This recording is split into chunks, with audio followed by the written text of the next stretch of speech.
Ooh, hello and good morning. What a beautiful day we got today. It's supposed to be 77 degrees Fahrenheit and sunny today. And depending on the shape of the United States Postal Service, who will be delivering my chicks will be here either today or tomorrow.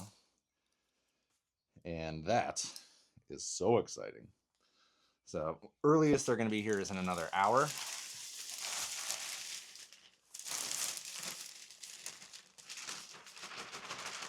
You can farm and homestead with the best intentions, but you're always going to generate more plastic and trash because that is the world we live in, and you have to balance your ideals with your reality. So, what I'm doing now is spreading pine shavings and creating a nice thick bed.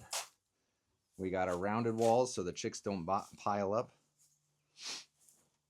and you never skimp on the shavings. These are back in my day, I remember when these were $3.50 a bag. But now, what did I pay for these? $6.50 ish, and these are the cheap shavings that, if you get into the horse world, you can spend a lot of money on bedding. But pine shavings are the most approachable if you want to spend a bunch of money, unless you have a good connection. I like rice hulls. You could go with peat moss, which is very dusty, but okay for the chickens. Not great for the humans.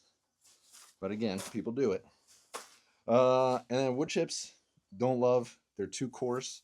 They don't do a good job of like deflecting and absorbing the moisture because they're still too solid. Think about the shavings have a dramatically increased surface area from a wood chip because there's just more of it. And they're so dry that they're hygroscopic and they will soak up the moisture.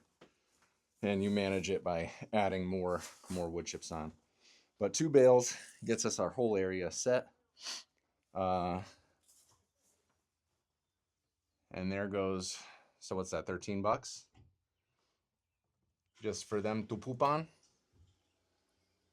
And we're going to plug in all of our lights. See how that goes.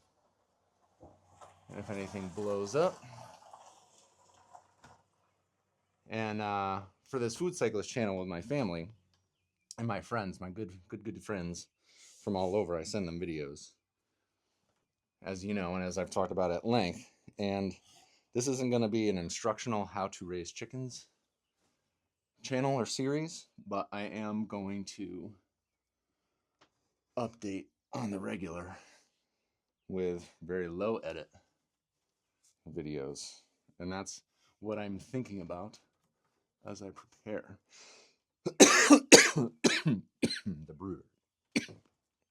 Now off video, I got my water set up, and what I'm going to do is tip these over but not put them in the pine shavings yet. I want them on a flat level surface that is generally tilted towards my door now that I adjusted the floor.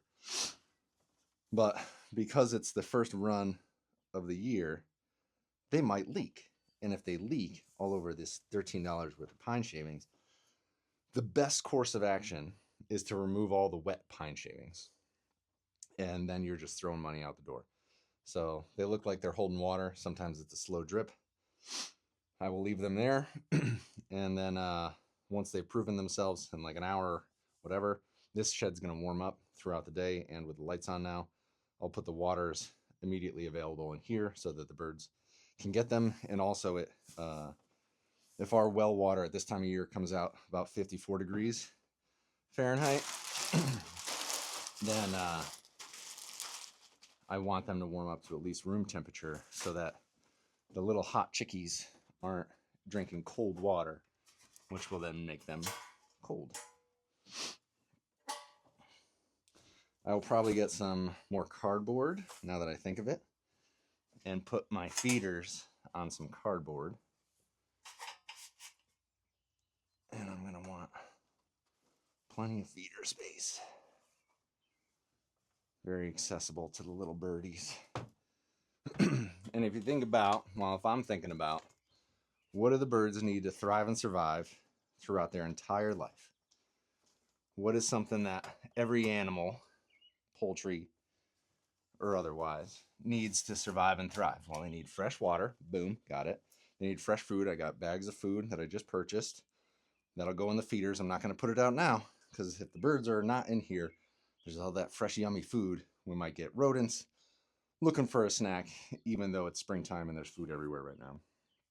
So feeders are set. This is enough. And then I have some higher capacity feeders that I'll also incorporate here. My space is kind of tight and limited at the moment. We'll just put them in for so you can see. And with these higher capacity feeders, I'll quickly move to using those and move some of these trays out because they're harder to fill up. Let me get behind the camera and we'll do a walkabout and show you what we got going on here.